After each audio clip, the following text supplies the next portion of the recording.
These are the top 10 ways to find donors for your nonprofit. The first and fastest way to get connected to new donors, new prospective funders, is going through your board, your leadership, and your volunteers. These are people who love your organization the most, they have the most affinity for your mission, and in theory, some of them might be connected to other people who also might be really excited about what you do. So if you've done nothing else first, start with approaching each board member, approaching your leadership team, and approaching your volunteers about who they know that you can add to your prospect list. Start with your board.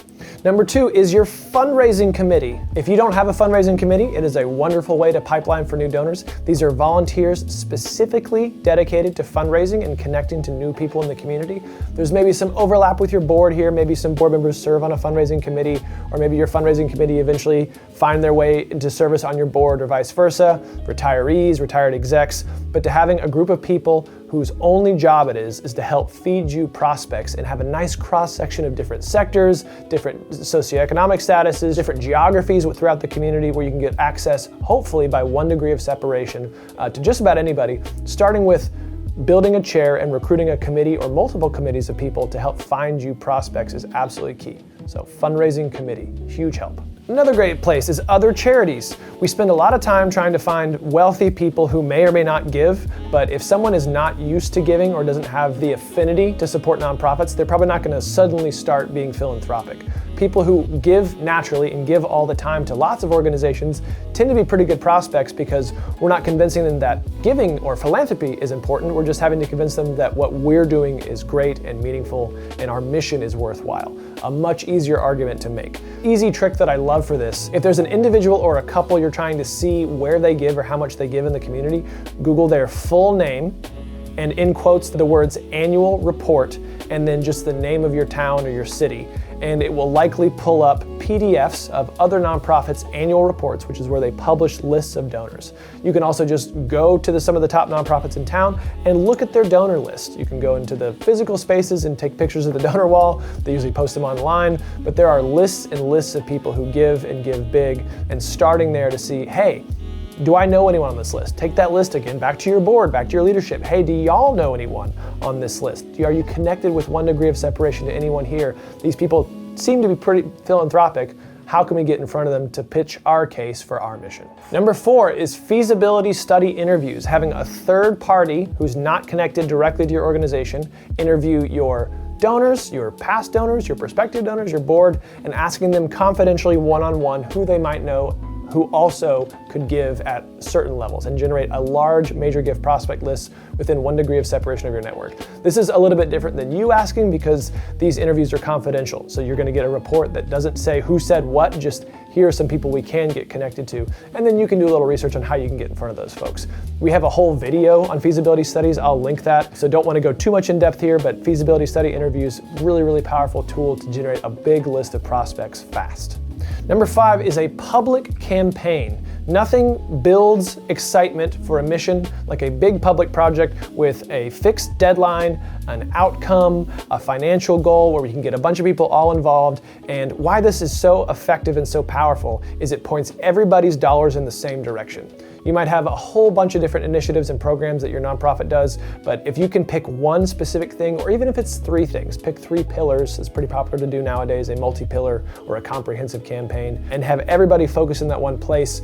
Your existing donors should be able to jump on board, and just the automatic publicity boost that you get from a public campaign, you're gonna have more new people approach you for the first time and kind of enter your pipeline. Then you can go and hopefully cultivate relationships with those people and bring them up through the fold as potential donors. But huge boost is always to do some sort of a public project or initiative or campaign with a fixed deadline, dollar amount, and spending goal for what you want to do with that campaign.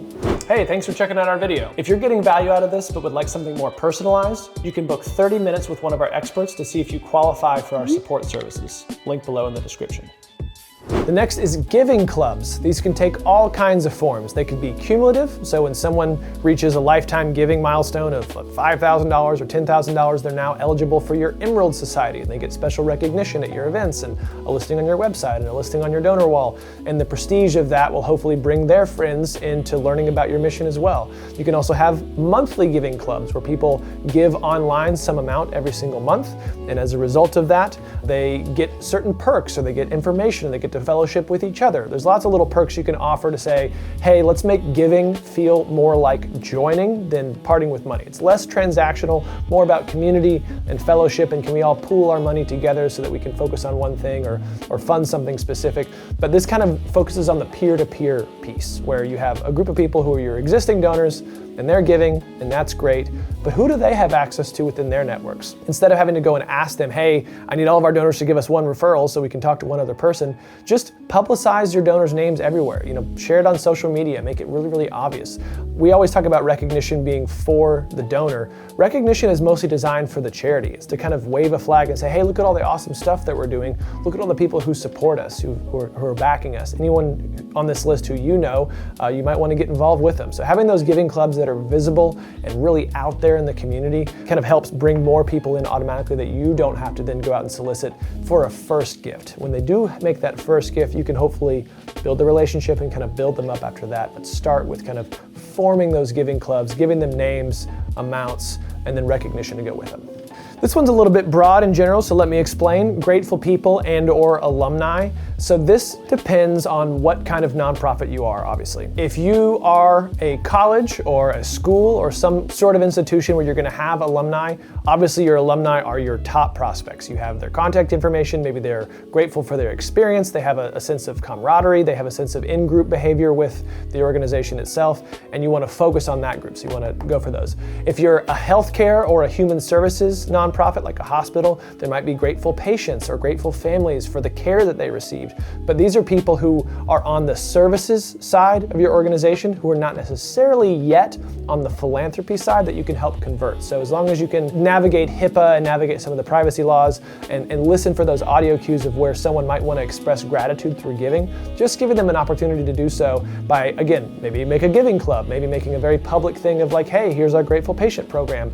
Lots of creative things you can do, but focusing on people who have benefited from the service that you provide and the people who know those people. If there's someone whose neighbor was helped or family member was helped, they're great prospects for gifts. Number 8, local corporations or foundations. If you can think about who do I know, who do I have access to, who has some sort of a grant-making system or who gives away money every single year, or what are the local family foundations, independent foundations? Is there a community foundation where I live? Are there corporations that have their own 501c3 that they give money through? Just doing a little bit of research on like, where can I find people who are already giving away money and they're required to give like a 5% distribution on their assets every year. Just putting them on your list. Really, really easy to say, most people when they give want to stay local. There's exceptions to this, like, crisis fundraising. People send money for an earthquake in Haiti or send money for Katrina relief or wildfires in California. These are crisis fundraising. But in terms of kind of the continual, most people would prefer their money to stay local. They want to give to causes close to where they are physically, where their friends and family are. And there are corporations who have that same attitude. Their preference is to stay local as well. So you just need to get in the mix. You just need to get in front of them, forge those relationships, and try to find people within the local foundations and local businesses who might also want to get involved and support your mission. All right, number 9, direct mail. And what I mean by this is snail mail, physically sending people letters. Now there's obviously an email component to this as well. Maybe you have an email list and you can tap them for potential donations. We don't want to think about this as a money capture mechanism. We want to think about this as a people capture mechanism.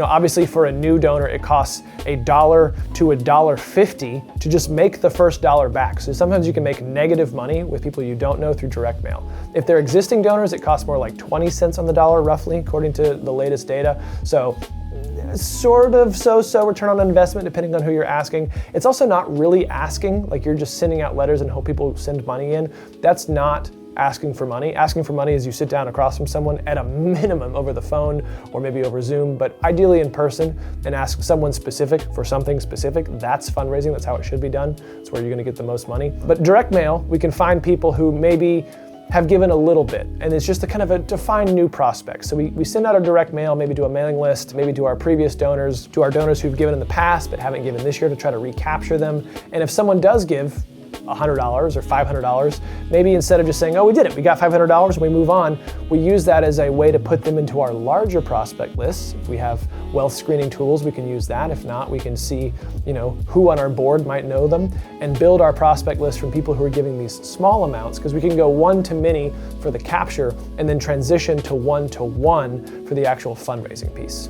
And our final pipeline is event attendees, people who have come to our events. Now again, we're not a huge fan of events as a fundraising mechanism, but again, just like direct mail, it is a people capture mechanism. It is a way to get new people who have never heard of your organization to at least support you a little bit, or to go with their friends and learn about the organization. Maybe someone else bought their ticket, but they're going and they're hearing for the first time. If you're able to capture all of the contact information, so like name, email, mailing address, all of this, it gives you another medium to reach out to people and really make a difference in building your prospect list out, because they've already heard a little about your mission. It's not a cold call, it's not a cold outreach, it's people who have already shown some support in some way, or they've gotten to hear a little bit about what you're doing, and we just want to nurture and cultivate those relationships. So if you feel like your event fundraising is falling flat, or you're not making enough, which is the case with most charities, use it as a prospect list following the event, as opposed to, oh, we just had to make this money in one night. So if you're struggling to find new donors or acquire donors, or maybe you're suffering from donor fatigue, as we call it, we have to go back to the same people over and over, try one of those 10 methods and see if you can find some new people and grow your donor base. If you'd still like additional help, you can head over to pridephilanthropy.com, where we have lots of free articles and resources and videos on how to expand your fundraising. And if you want some more customized individual help, you can click that Let's Chat button and book some time with one of our experts to see if we might be able to help you directly. We're trying to grow our YouTube presence here and build the largest educational library for fundraising on the entire internet. And the only thing we ask in exchange is just a little bit of help with the engagement. So subscribing to the channel helps, liking the video helps, posting a comment below, it makes a big difference. So if you could also share this video with someone who might benefit from it, that would help us a lot too. All right, we'll see you in the next video. Thanks so much.